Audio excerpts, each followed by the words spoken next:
Hey, this is Rob for Shape Your Future Online, and in today's video we're going to talk about the limiting belief of, do you know what, Rob, I've just got too many obligations to follow my passions and a dream life that I could have for myself.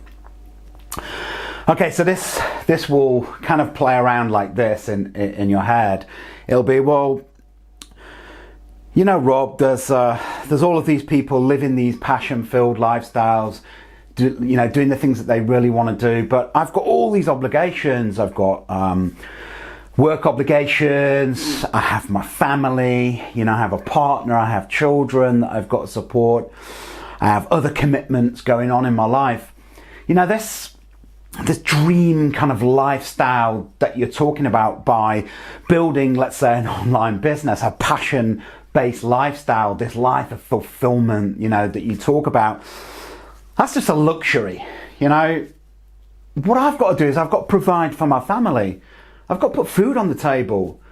If that means I've got to go out and work 12 hours a day, that's what it's all about, isn't it? That hard slog. It doesn't matter if I'm really unfulfilled and miserable. I'm doing this for my kids, right? I'm doing it for the kids so that they can live their best lifestyle.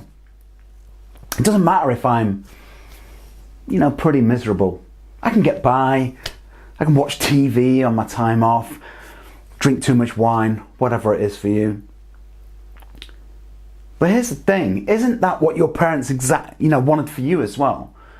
They wanted you to live your best lifestyle. But here you are, miserable, doing exactly the same thing that your parents were doing, trying to make a better future for your kids, even though they're going to be bloody miserable.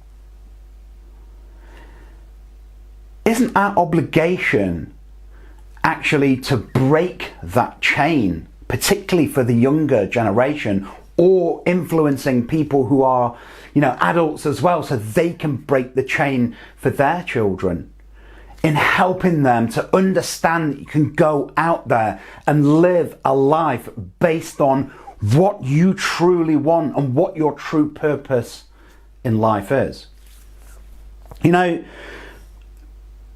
We often think, well, yeah, but that's selfish, isn't it? I shouldn't be focusing on myself.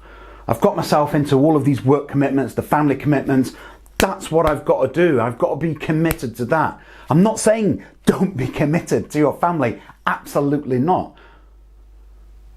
But here's the thing. If we're going to have to go down a different track, we're going to have to be selfish, which seems like we're not fulfilling those obligations, perhaps with our family maybe.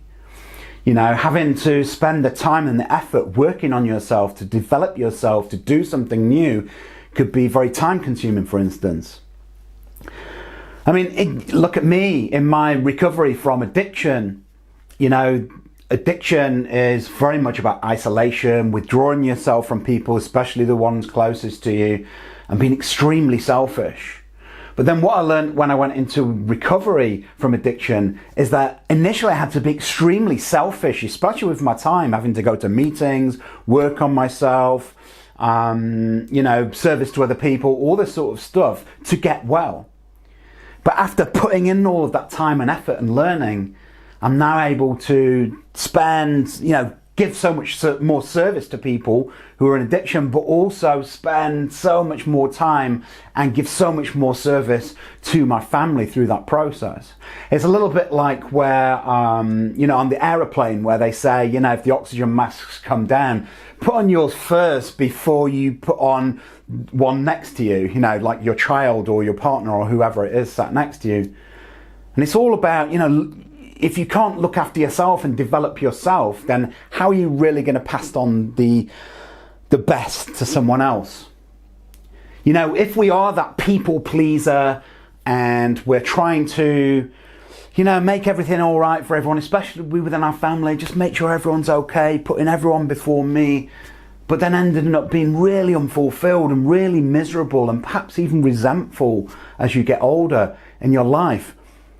What if we spent that little bit of time, that little bit of effort developing ourselves, developing that passion, finding that vision and that purpose to go on and live a purpose-filled life, which you can do by building an online business, then we're going to be able to really give back to the wider community, to our children, to our families, and give them that message of being able to be free to develop yourself and go on and live that kind of life that you really want to live.